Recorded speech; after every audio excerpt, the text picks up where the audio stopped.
आ रही हो तो please be my guest, don't hesitate, ask.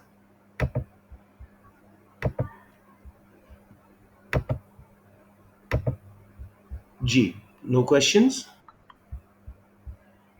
All right.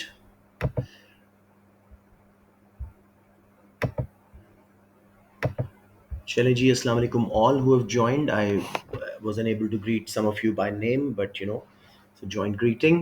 Let's start now ji. We are doing further papers from micro guest paper, and let's see how it ends. uh, अब जाहिर बात है unit 4 तक के हमने कर लिए थे, शायद एक आधा बफर स्टॉक स्कीम का क्वेश्चन हो, अदर देन दैट हमने सारे कर लिए थे। अब जरा क्वेश्चन देखिए जी, अभी भी बच्चे आ रहे हैं, let me right. So here is the question: explain why a government might decide to increase. अच्छा जी, एक second. Right. So question is, explain why a government might decide to increase its direct provision of essential goods and services, and consider whether such a policy is always likely to be successful. It's a bit tricky question, normal से थोड़ा सा हटके। So let us see how you guys help me handle it. Let's put it on our same document that I've been using for guest paper AS. इसको देखते हैं जी, मैंने कहाँ रखा हुआ है। हाँ, गेस्ट पेपर एएस। कल वाला भी जो मैंने दूसरे डॉक्यूमेंट में किया था, मैंने इसमें अपडेट कर लिया था। वैसे आपके पास प्रॉपर सॉल्यूशंस मौजूद हैं सर कामरान के, तो इसको बस क्विक रिवीजन के तौर पे आप देख सकते हैं। So let's move on ji. Next question is this: explain why a government। अच्छा जी, कुछ बच्चे एंट्री की बात कर रहे हैं। Okay,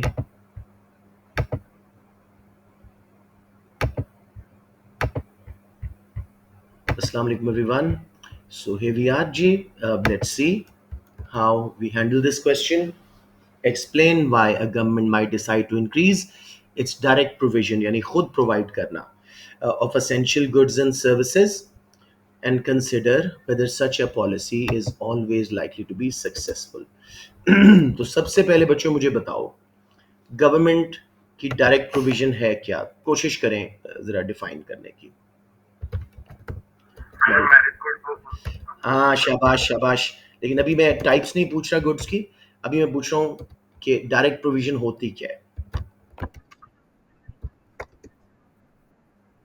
Yes, when government provides some goods or services directly using their own businesses। अब वो प्राइवेट सेक्टर को यूज नहीं कर रहे हैं, अपने बिजनेसेस के थ्रू प्रोवाइड कर रहे हैं। It is called direct provision. अब इसके अंदर जैसे एक बच्चे ने बोला, एसेंशियल गुड्स कौन सी हैं जी? Essential goods can be categorised as categorized as public goods, merit goods, और एक कर लेते हैं जी नेसेसिटीज। जी, अब यहीं से हम नॉलेज के साथ आगे एनालिसिस भी शुरू हो जाएगा। क्यों गवर्नमेंट डायरेक्ट प्रोविजन बढ़ाएगी इस तरह की चीजों की? मेरिट गुड्स, हाँ हाँ, दे,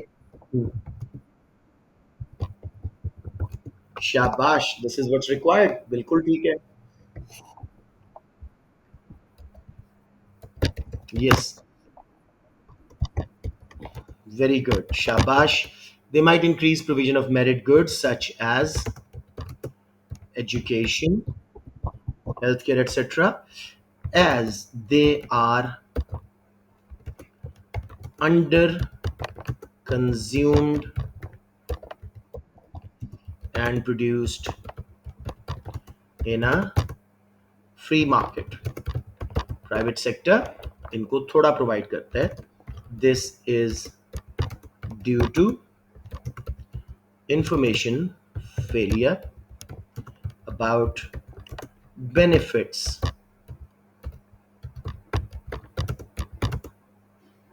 of these goods. Right ji.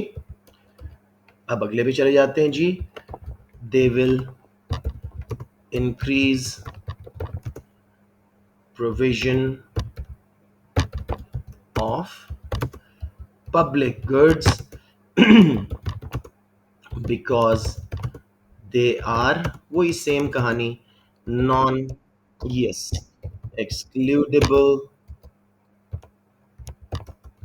and non rival, hence lead to a free rider problem where some people benefit without paying. ठीक हो गया जी. खुल के लिखिएगा. For example street lights etcetera. जी मेरे बच्चों, ये हमारी दो गुड्स की रीजन हो गई. यही नॉलेज के लिए काफी था. हम एहतियातन नेसेसिटीज की भी बात कर सकते हैं. If they feel private sector is providing more luxuries to maximize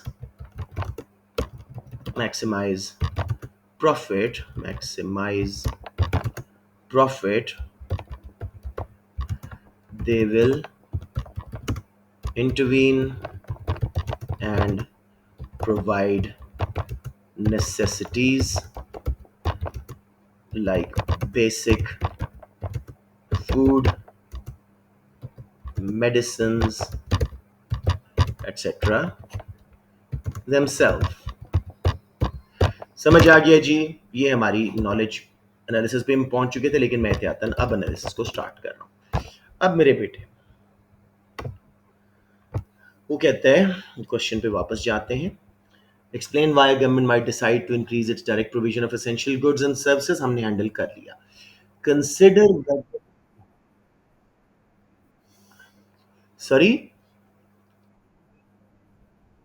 ज्यादा लिखा है लेकिन दो रिक्वायर्ड थे, मैंने जरा तीन करते हैं डिटेल में. ठीक है.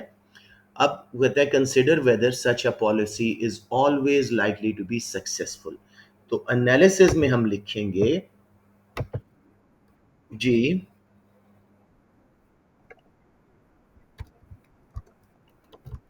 ऊंचा बोले.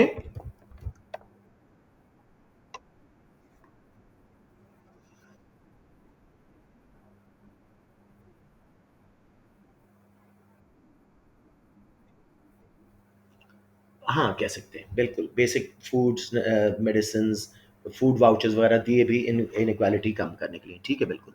राइट जी. सो मैं जरा क्वेश्चन का भूल गया हूँ क्या था. हाँ, वो क्या कह रहे हैं जी.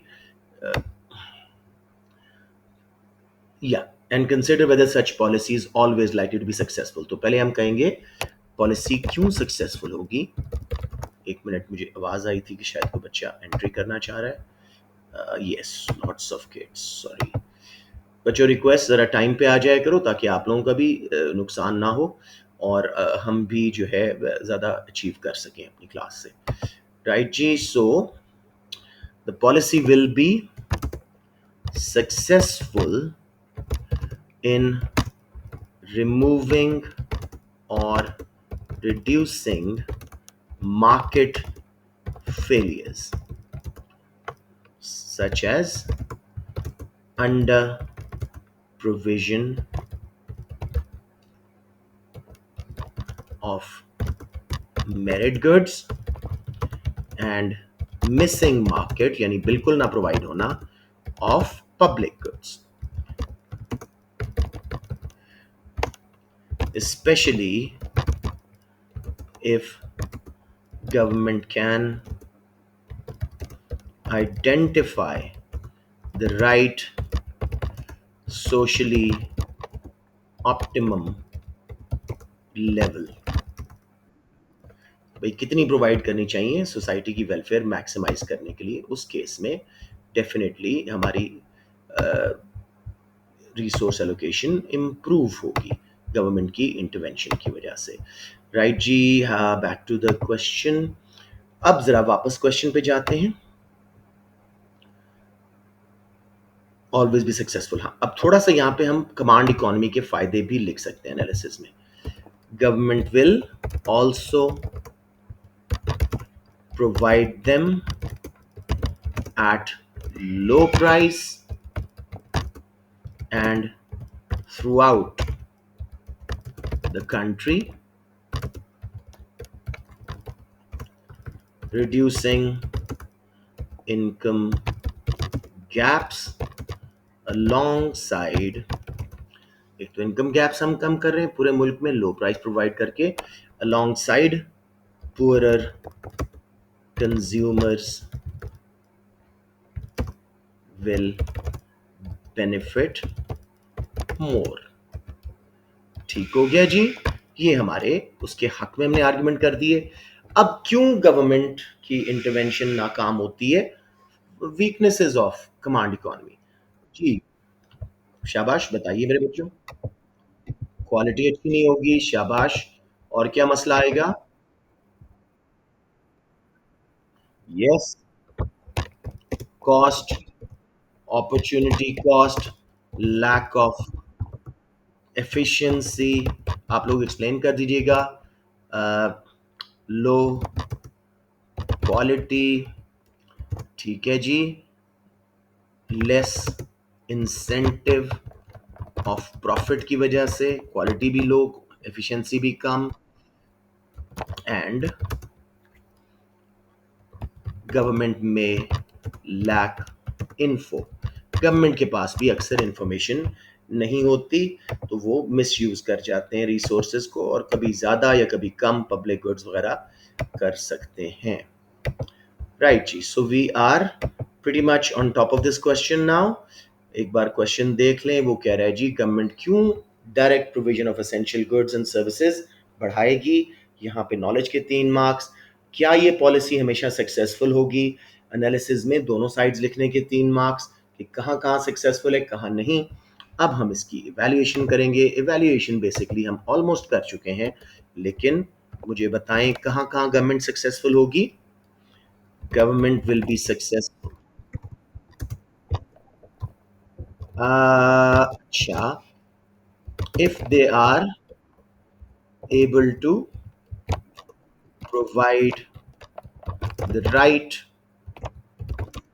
amount of, लिख दी है लेकिन इवैल्यूएशन वो एक्सपेक्ट करेगा अमाउंट ऑफ, इसलिए मैंने कहा मैंने कर ही दी है, मैंने एहतियातन पहले ही करवा दी थी। Right amount of public and merit goods,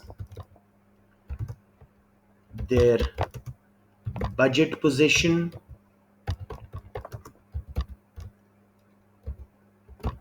will also determine the success।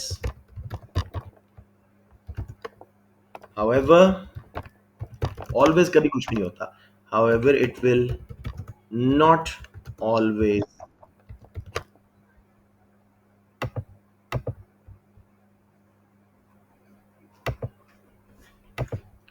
however it will not, अच्छा, एक बच्चे का हाथ खड़ा है, बताएं जी।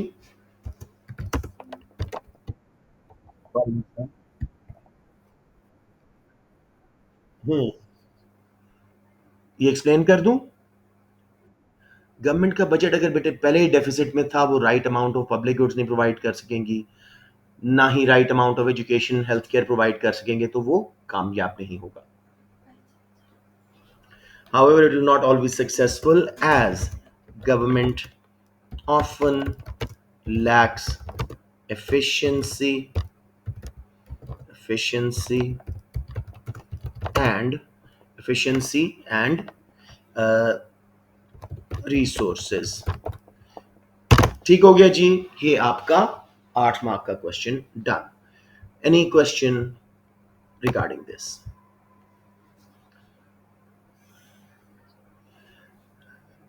अगला क्वेश्चन इज वे सिंपला, अक्टूबर नवंबर 23, क्वेश्चन 3A है ये, और पूरा क्वेश्चन उन्होंने दिया हुआ है, तो अच्छी बात है। हम सिमिलर क्वेश्चन की ये अभी स्ट्रेंथ भी जज कर लेंगे कि कितना डिफिकल्टी होती है। With the help of examples explain the difference between free goods and public goods, easy, and consider the view that public goods can never be provided in a market economy. अब यहाँ पे मुझे लगता है, because हम teachers बार बार retreat करते हैं एक चीज, तो इवन अच्छे बच्चे भी शायद 2 मार्क्स या 1 मार्क लूज कर जाए। So try not to lose them। ठीक है जी। इसको थोड़ा मैं रंग चेंज कर देता हूँ ताकि ये ना हो कि क्वेश्चंस और वो आंसर्स मिक्स होते जाएं। राइट जी। तो अब हम चलते हैं वापस टुवर्ड्स आवर आंसर। जी मेरे बच्चों, नॉलेज के 3 मार्क्स कैसे लेंगे इस क्वेश्चन में? सबसे पहले वो क्या पूछ रहा है आपसे? हाँ, define and differentiate basically. So free goods are unlimited in supply, शाबाश। Yes, unlimited in supply, have zero opportunity cost। ठीक है। क्या क्या क्या? नहीं मेरा बेटा, नहीं नहीं, इसमें तो फैक्टर्स ऑफ प्रोडक्शन ही नहीं चाहिए आपको, कुदरती प्रोवाइड। या वो तो ठीक है, वो तो ठीक है, लेकिन ये पब्लिक गुड्स नहीं है, जरा तसल्ली से। Free goods are unlimited supply, have zero opportunity cost. वो इसी बात में आ गया कि भाई किसी के ऊपर अवसर नहीं आएगा। And no factors of production are required to produce them. तो थोड़ा सा इसको डिलीजेंटली कीजिएगा, ये point important. Yes, for example sunlight, बेटे कई दफा वो कहता है एजुकेशन गवर्नमेंट फ्री दे रही है, क्या ये फ्री गुड है? बेटे नहीं। फ्री गुड यस इस हद तक कह सकते हो कि उस वक्त उस कंज्यूमर को फ्री मिल रही है, लेकिन इन एसेंस ये फ्री गुड नहीं है। हाँ, हाँ, टैक्स का पैसा लगा रही है। बिल्कुल नहीं है, इकोनॉमिक थ्योरी इसको नहीं मानेगी। थोड़ा सा हम अपॉर्चुनिटी कॉस्ट ना होने की वजह से उसकी कह देंगे कि यहाँ पे फ्री गुड बन रही है, but not really. So with the help of example explain the difference between free goods and public goods. अब हम आ जाते हैं जी, public goods on the other hand ये बिल्कुल फ्री नहीं है। और वो ही दोबारा कहानी, नॉन, ऊपर से ही कॉपी कर देता हूं। और अब आप लोग मेरे ख्याल में इस पोजीशन में हो कि इसको बड़ी अच्छी तरह मैं बार बार ये कहता हूं कि आप मेहनत करते रहो, इंशाल्लाह ताला आपको लगेगा कि पेपर हमने पहले किया हुआ है जब पेपर देने जाओगे। आर नॉन एक्सक्लूडेबल, यहां पे आप थोड़ा सा एक्सप्लेन कर दो कि इसका क्या मतलब है कि भाई nobody can be stopped from consumption once they are provided to general public, are non-rival, consumption by one person does not reduce the availability for others, hence lead to a free rider problem where some people will benefit without paying। ठीक है। इसमें अब हम क्योंकि इस question की particular action में हम कहेंगे there are scarce factors of production needed to produce them. तो ये किसी सूरत में भी फ्री नहीं है, टैक्स के पैसे से बनती है। प्रोड्यूस देम, फ्री गुड्स वो हैं जिनकी अनलिमिटेड सप्लाई है, अल्लाह ताला ने हमें बहुत ही ज्यादा दे दिए हैं, जैसे सनलाइट, ओशन वाटर, एयर, इस तरह की चीजें। ठीक है जी। अब हमने डिफ्रेंशिएट कर दिया, नॉलेज ले ली। Consider the view that public goods can never be provided in a market economy. अब हम आते हैं एनालिसिस पे। 3 मार्क्स, मार्केट इकोनॉमी इनको क्यों प्रोवाइड नहीं करती?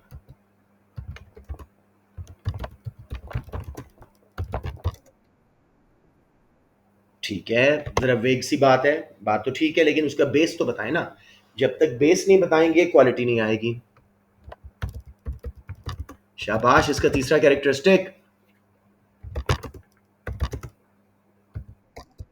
Yes, due to free rider issue, right?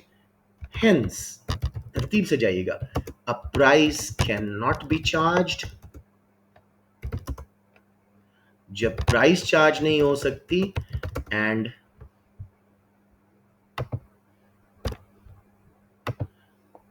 profit cannot be made, private sector mainly aims for profit, therefore may never provide. बिल्कुल सही है. May never provide them, allocate resources on them. ठीक है. अब एक बार अपना पूरा आंसर जरा देखते हैं कि हम कहां तक पहुंचे हैं और क्वेश्चन का कहां पे मजीद रिक्वायरमेंट है.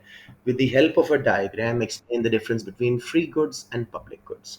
यहाँ पे पहले बात करते हैं. Free goods are unlimited in supply, have zero opportunity cost of consumption, and no factors of production are required to produce them. For example, sunlight, air, etc. Public goods, on the other hand, are non-excludable, non-rival, थोड़ा थोड़ा बता देना, hence lead to a free rider problem where some people benefit without paying. For example, street lights. There are scarce factors of production needed to produce them. इसलिए वो distinguish हो गया कि भाई ये बिल्कुल फ्री नहीं है. राइट मेरे बच्चों. तो अब हम आगे चलते हैं. उसके बाद उसने कहा था कि consider the view that public goods can never be provided in a free market economy. तो अब हम बात की हमने, market economy does not provide them due to a free rider issue. यानी some people pay and some don't pay, still benefit from them, tax के पैसे से बनती हैं. Hence, a price cannot be charged, profit cannot be made. Private sector mainly aims for profit, therefore may never provide them. Having said that, ये मुझे लगता है मेरे अच्छे बच्चे भी मिस कर जाएंगे. There may be a mechanism in place for private sector to provide them if government allows them to use its own funds. ठीक है. इस सिचुएशन में फ्री मार्केट प्रोवाइड कर सकती है. सब्सिडीज नहीं, गवर्नमेंट पूरा फंड करे प्रोजेक्ट को कि जी आप बना दें हमारा ये एयर डिफेंस सिस्टम, आप बना दें हमारे ये स्ट्रीट लाइट्स, हम आपको पूरा कॉन्ट्रैक्ट दे दे गवर्नमेंट. उस केस में फ्री मार्केट प्रोवाइड कर सकती है. अब इवैल्यूएशन इसकी रिपीटिशन ही है जी, एज डिस्कस्ड. जी मेरा बेटा. नहीं, गवर्नमेंट प्राइवेट सेक्टर को यूज कर रहा है ना.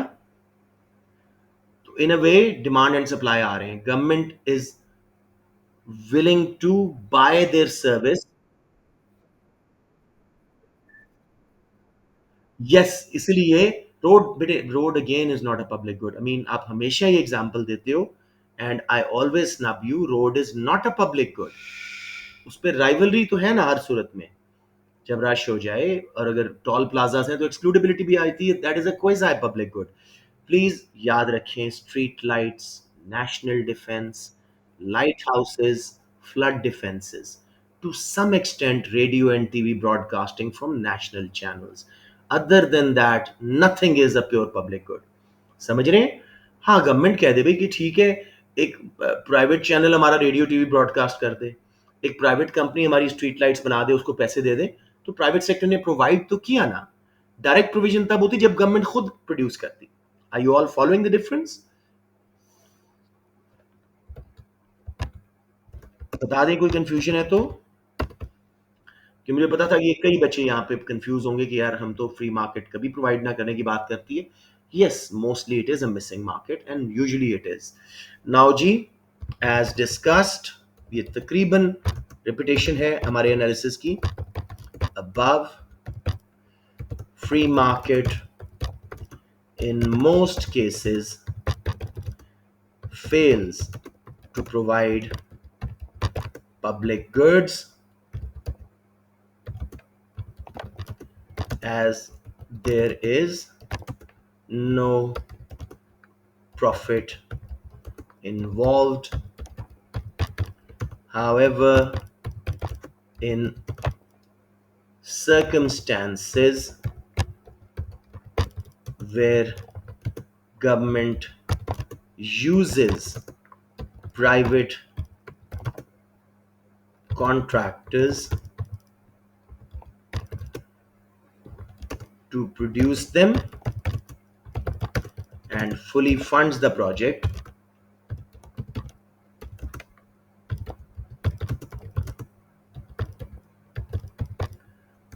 free market can make a profit. उनकी सर्विसेज में प्रॉफिट शामिल होगा, make a profit, hence will provide. बहुत रेयरली ऐसे होता है, जैसे इंग्लैंड में एक हॉस्पिटल उन्होंने प्राइवेट सेक्टर को बनवाने का कहा था कि आप बना दें और पैसे हमसे ले लें। लंदन में पता नहीं कहीं था। जी बच्चों, समझ आ गया क्वेश्चन? कोई कंफ्यूजन? ऑल राइट जी, लेट्स मूव ऑन। नया question, buffer stock, very good. I am happy कि क्वेश्चन इस पे आ गया है, हम इसको और डिटेल में कर सकते हैं। With the help of a diagram, assess whether the benefits of a buffer stock scheme for an agricultural product will always outweigh its disadvantages. तो let's now take it down. Buffer stock पे हमें लंबा question मिल गया, that's a good thing, practice हो जाएगी। And let's go on now.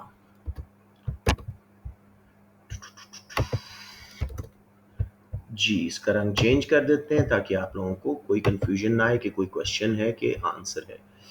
There we go.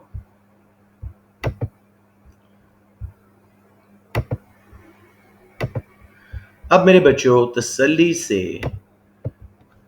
12 marks हैं, knowledge plus analysis के हमने 8 लेने हैं। अब प्लीज डू नॉट डिसअपॉइंट मी, बहुत दफा करवा चुका हूं। किस तरह इसको डिवाइड करेंगे? 4 4 में कैसे डिवाइड करेंगे? up to 4 for benefits of buffer stock and up to 4 for disadvantages. अब ये आप लोगों को मार्क स्कीम बनाना आ जानी चाहिए। Up to 4 for benefits of buffer stock. जी, अब उसने डायग्राम मांगा है तो हम डायग्राम बनाएंगे। इस डायग्राम में आपने एक टारगेट प्राइस दिखानी होती है और उसके मुताबिक गवर्नमेंट की इंटरवेंशन दिखानी होती है कि कब वो बाय करेंगे, कब वो सेल करेंगे। तो let's see ji,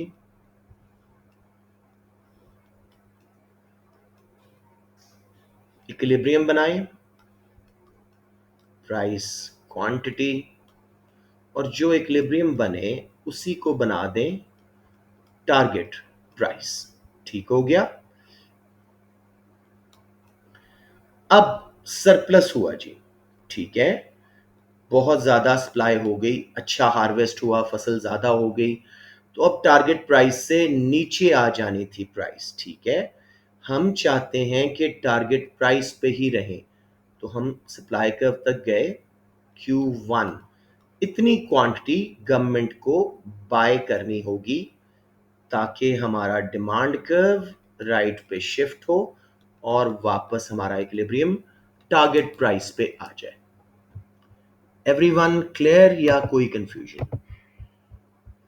it is very similar to exchange rate diagram, जिसमें हम रिजर्व्स बेच के अपनी करेंसी खरीदते हैं या अपनी करेंसी बेच के रिजर्व्स खरीदते हैं।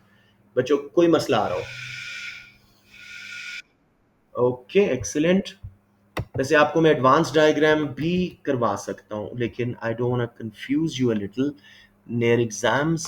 आपकी मर्जी है, अगर कहोगे तो एडवांस डायग्राम भी आज बना देता हूं।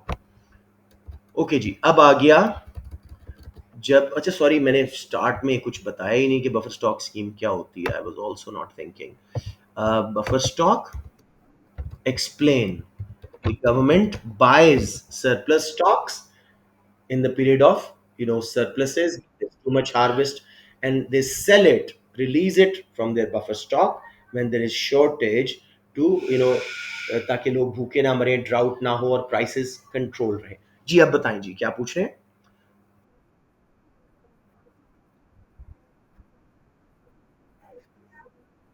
हम्म, हम्म। नहीं मेरे बेटे, वो A2 में तो होते हैं, आप लोग फिक्र ना करें। वो A2 के होते हैं, तो मैंने A2 के बच्चे मौजूद थे तो मैंने वो जिक्र कर दिया। हम्म। आपका सिर्फ फ्री फ्लोटिंग एक्सचेंज रेट है, आपका फिक्स्ड और मैनेज फ्लोटिंग नहीं है। I should have thought.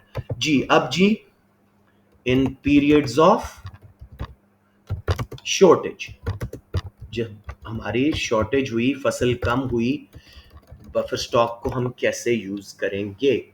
अब जरा थोड़ा सा मुझे आप लोग बनवाइए। प्राइस क्वांटिटी इक्विलिब्रियम था जी यहाँ पे, इसको गवर्नमेंट ने बनाया अपनी टारगेट प्राइस। नहीं सोचे ना, शॉर्टेज में क्या होगा, पहले सप्लाई कर्व लेफ्ट पे शिफ्ट होगी, तो एक एरो इधर लगा दें। अब प्राइस ऊपर हो जानी थी, गवर्नमेंट ने वापस सप्लाई को इधर शिफ्ट करवाया ताकि वापस हम टारगेट प्राइस पे आ जाए। कुछ समझ आई बात?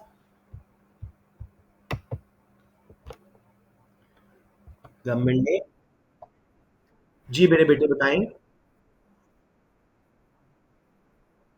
हम्म।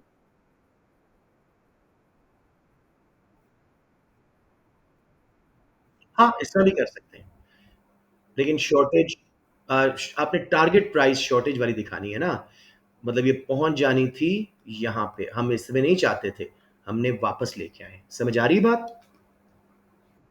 जी बेटे।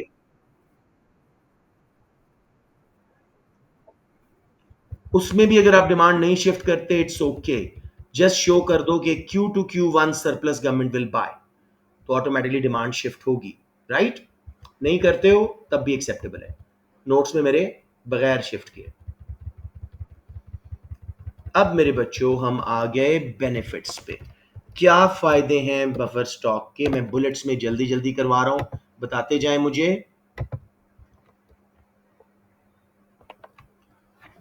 हाँ रिवाइज नहीं किया हुआ। स्टेबल प्राइसेस, ठीक है, जिसके साथ आप ऐड करें एंड रिड्यूस्ड इन्फ्लेशनरी प्रेशर्स, ठीक है। और जी, क्या फायदा है बफर स्टॉक स्कीम का? Higher prices for producers and profits. Sorry मैं एक मिनट आता हूँ, मसलन क्या कह रहे हो? इसको रिलीज बेटे, गवर्नमेंट मार्केट प्राइस नीचे करके उस पे कहती है ये गवर्नमेंट का कंट्रोल रेट है, इस पे आपको अवेलेबल है, खरीद लें। Higher prices for producers and profits for farmers, ठीक है। उसके अलावा, हाँ, removes danger of shortage and possible famines, यानी कहत, उससे आपको बचा देता है, ठीक है। Government can control market price in order to help poor। समझ आ गई मेरे बच्चों? बहुत सिंपल है, किसी को कंफ्यूजन आ रही हो? अब जनाब इसके प्रॉब्लम्स क्या हैं, कई बार हम डिस्कस कर चुके हैं, मुझे बताए कोई बच्चा। यस, कॉस्ट ऑफ ऑब्सोलेसेंस या damage, damaged stock, damaged stock. फिर उसके अलावा जी, cost and opportunity cost, government को ठीक ठाक खर्चा करना पड़ेगा, एक्सप्लेन कीजिएगा अच्छी तरह। Very good, political motives and poor may not benefit, समझ रहे हैं? अब वो तो अपॉर्चुनिटी कॉस्ट आ गई ना। इसके अलावा जी, need for need for management, refrigeration, etc. may not be suitable for perishable goods. ठीक हो गया जी? हाँ जी.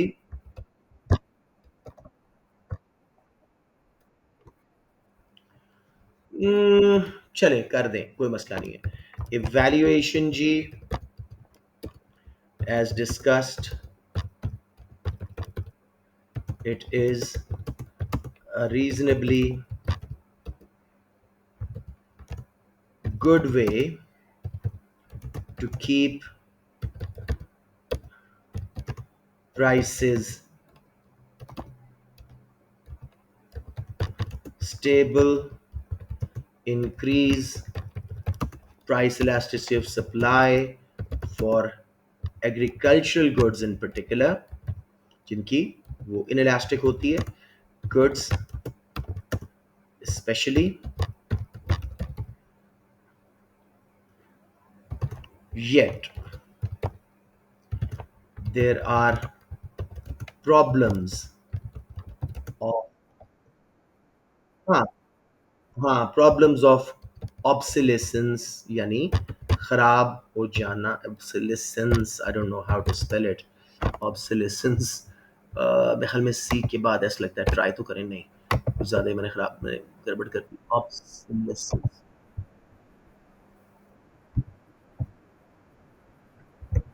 हाँ, हाँ जी, हाँ जी. हाँ, बिल्कुल सही है. As discussed, it is reasonably good way to keep prices stable, increase price elasticity of agriculture goods especially. Yet there are problems of absolutions, cost, and government often does not know the extent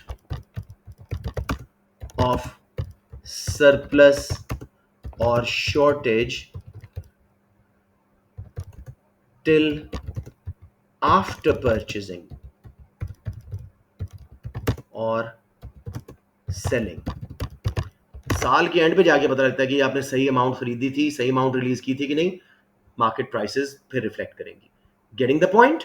so government अक्सर इसको गलत कर बैठती है. To conclude, they are not always the most efficient method. जी मेरे बच्चों, any confusion? एक बार क्वेश्चन फिर देख लेते हैं. Always outweigh disadvantages, always most efficient, तो हमने कह दिया कि हमेशा बेनिफिट्स आउटवे नहीं करेंगे. सबको समझ आ गया? थोड़ा सा और ऐड कर सकते हैं. It depend on governments ability, how diligent they were in estimating the shortage or surplus, how quick they were in buying and selling. अगर तो गवर्नमेंट इन चीजों पे ऑन टॉप थी तो फिर yes it can be beneficial. सबको clear हो गया बच्चों? Okay, wonderful. We are done with micro. I want to use this time for a quick visit to a section A. पता नहीं क्यों मेरे दिल कर रहा है कि बाकी के टाइम को हम माइक्रो का अलग में डॉक्यूमेंट आज आपको भेज दूं, मैक्रो का कल आपको अलग स्टार्ट कर देंगे.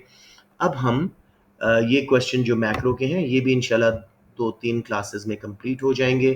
10th 11th 12th और आखिरी 2 दिन दो हम डबल क्लास भी करेंगे 13th की रात को, इवन ट्रिपल इफ रिक्वायर्ड.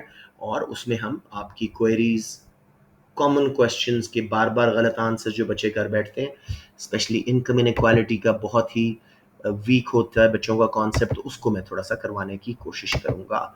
चलें जी, let us move on. Let's take out a past paper for quick check on a section A. हाँ, मैं कहाँ पे आ गया हूँ? अरे अरे अरे, चलें जहाँ पे भी हूँ मैं दोबारा से एरिया पे जाता हूँ. डेस्कटॉप पे ये क्या आ गया? वेयर आर माई फोल्डर्स जो रोज में हैं? Unless they've gone down. या नीचे कर दिया उसने. मैं क्या हुआ क्या? चले जी, अब मेरे बच्चों कोई रैंडम पेपर उठाते हैं। मार्च 23 तो हमने शायद अभी रिसेंटली किया था। Let's go to summer 21। जल्दी से बगैर डेटा पढ़े हम इसको सॉल्व करने की कोशिश करते हैं क्योंकि इतना टाइम नहीं है। यू चेक them, हमारे बेटे बहुत चेकिंग करनी रहती है, मैं आपको भी कर दूंगा इंशाल्लाह। लेट्स गो जी, मैं डेटा नहीं पढ़ रहा। Unemployment in India, using the data in figure 1.1, calculate the change in India's unemployment rate between July 2020 and May 2021। उसने परसेंटेज चेंज नहीं कहा, अनएम्प्लॉयमेंट रेट उसने दिया हुआ है आपको।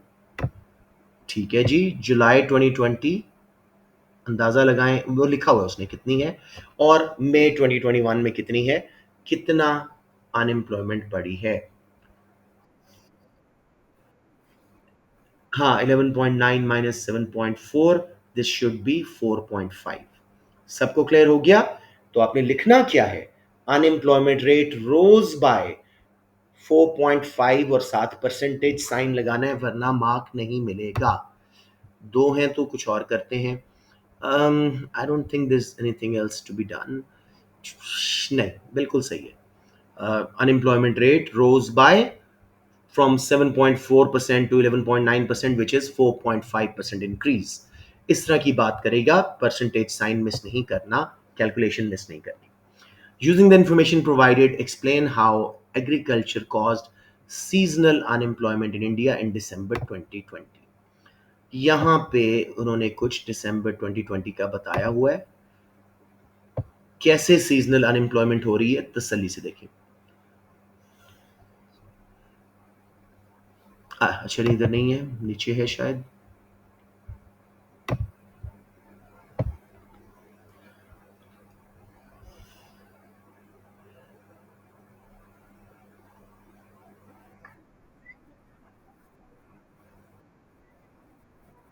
यस, एग्रीकल्चर वाज, हाँ, दिसंबर इज ऐसा मंथ है जिसमें वो जॉब्स नहीं अवेलेबल करता। तो जो लोग करंटली सीजन में, ऑफ सीजन में अनएम्प्लॉयड होते हैं, नॉर्मली वो एग्रीकल्चर में जाके काम करना शुरू करते हैं। लेकिन दिसंबर में एग्रीकल्चरल ना कोई हार्वेस्ट हो रही होती है, ना कोई बोइंग हो रही होती है, उसकी सोइंग हो रही होती है। तो बेसिकली क्या उसको बोलते हैं, 9.8 million jobs will be lost. That is why seasonal unemployment increase. Aruba के अलावा भी कोई बच्चा करे बेटे। Consider the extent to which difficulties may arise in the measurement of unemployment in India। General question है, इंडिया से लिंक करके प्रॉब्लम्स ऑफ मेजरिंग अनएम्प्लॉयमेंट। बच्चों स्टार्ट करें।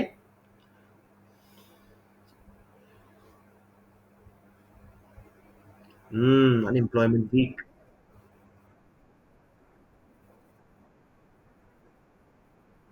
रुक जाए, शाबाश। Difficulties of access. India is a large country and some areas are backward, poor infrastructure, so teams may not be able to gather data from there efficiently. Very good. Someone else other than Aruba, please.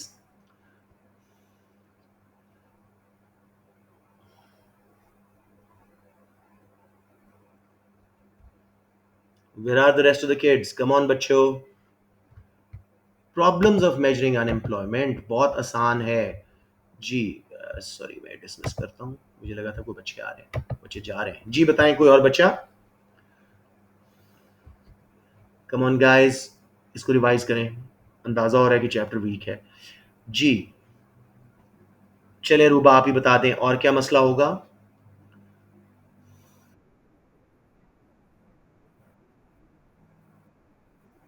Cost of training the workforce and providing them the right equipment to record unemployment figures। ठीक है, जो कि India जैसे country के पास शायद इतना budget भी ना हो। गुड। नेक्स्ट बताएं जी। Some people don't claim benefits. अगर हम क्लेमेंट काउंट मेजर यूज कर रहे हैं तो उससे भी अनएम्प्लॉयमेंट सही नजर नहीं आएगी। Right, yes. रिलायबल इंफॉर्मेशन नहीं देंगे आपको, फॉल्स इंफॉर्मेशन प्रोवाइड कर देंगे। प्लीज एक बार रिवाइज कर लें, दो मेथड्स करवाए हैं मेजरमेंट ऑफ अनएम्प्लॉयमेंट, उनके प्रॉब्लम्स। किस हद तक डिफिकल्टीज होंगी, इंडिया जैसे कंट्री में काफी डिफिकल्टीज होंगी। It's a large country and still developing, uh, does not have a lot of infrastructure etc., तो problems will be quite significant. समझ आ गया मेरे बच्चों? Next question ji, assess whether seasonal unemployment is likely to be a more serious problem than frictional unemployment for India's economy. Normally हम frictional के अंदर ही seasonal पढ़ते हैं, लेकिन यहां पे फ्रिक्शनल हम किसको कंसिडर करेंगे, मुझे बताएं. अगेन रूबा ही बता रही हैं, बाकी किसी को ये चैप्टर नहीं आता. Frictional unemployment is when people leave a job looking for a better opportunity, voluntarily job छोड़ते हैं या उनको निकाला जाता है. They take time to find the next job. चले कोई बच्चा और भी बोला है, अच्छी बात है. तो अब जरा ऊपर जाके देखें, इन लास्ट टू पैराग्राफ्स में ही फ्रिक्शन, सेकंड एंड लास्ट में ही फ्रिक्शनल और सीजनल का कंपैरिजन दिया हुआ है. कोशिश करें इंफॉर्मेशन निकालें, और वैसे भी खुद सोच सकते हैं आप. Problems of unemployment.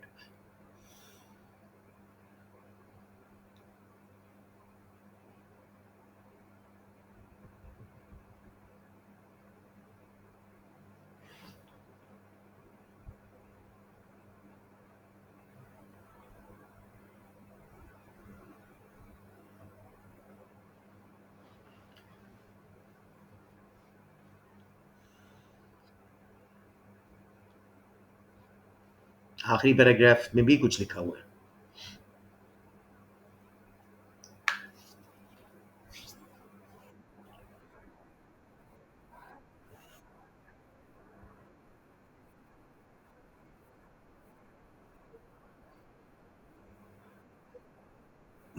Very good, Aruba.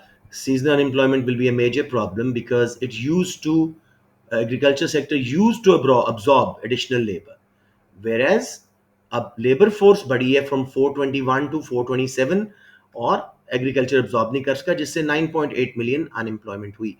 वैसे अनएम्प्लॉयमेंट के प्रॉब्लम्स बताएं, इनकम्स लोगों की गिर जाएंगी, लिविंग स्टैंडर्ड्स गिर जाएंगे, सेविंग डिप्लीट हो जाएंगी, लॉन्ग रन में डी स्किल हो जाएंगे. ठीक है. अब जी ऊपर देखें फ्रिक्शनल के क्या मसले आ रहे हैं.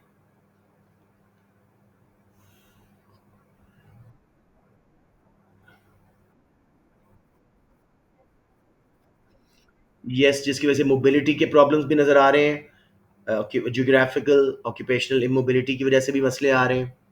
सीजनल अनएम्प्लॉयमेंट में वो पूरा सीजन उनकी इनकम्स गिरेंगी, लिविंग स्टैंडर्ड्स गिरेंगे, और जब वो जॉब नहीं करेंगे तो हम अपने पीपीसी के अंदर होंगे. तो साथ साथ एंड पे देखें क्या कहा है इकोनॉमिस्ट इन सीएमआईई ने.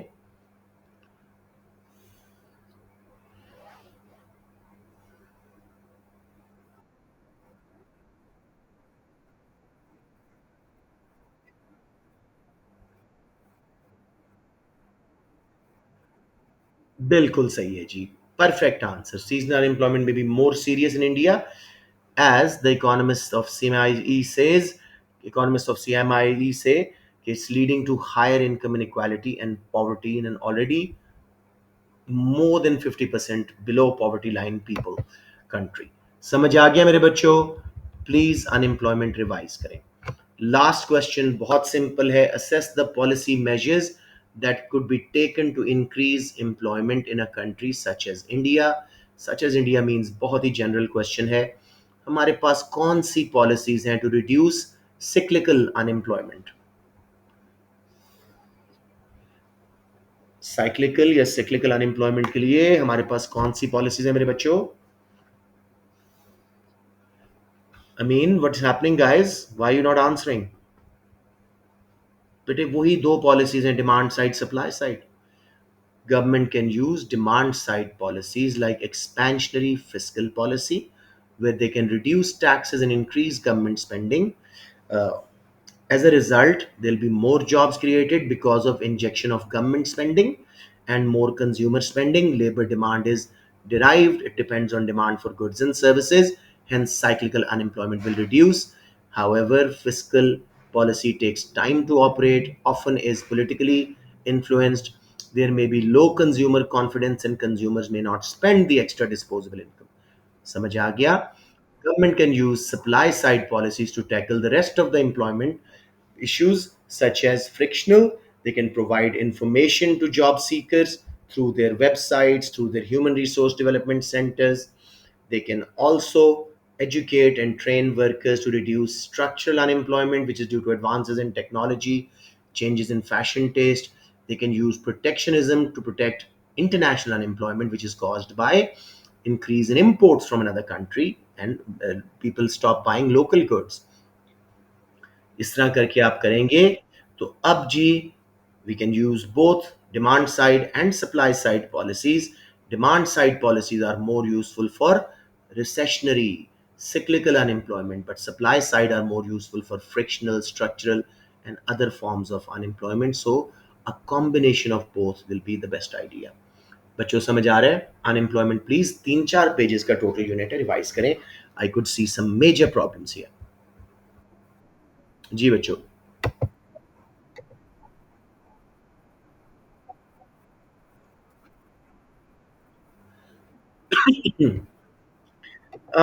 ज़रा वीक आंसर हो जाएगा, लेकिन I think you should use different types of employment etcetera. ठीक है. ओके. जी मेरा बेटा.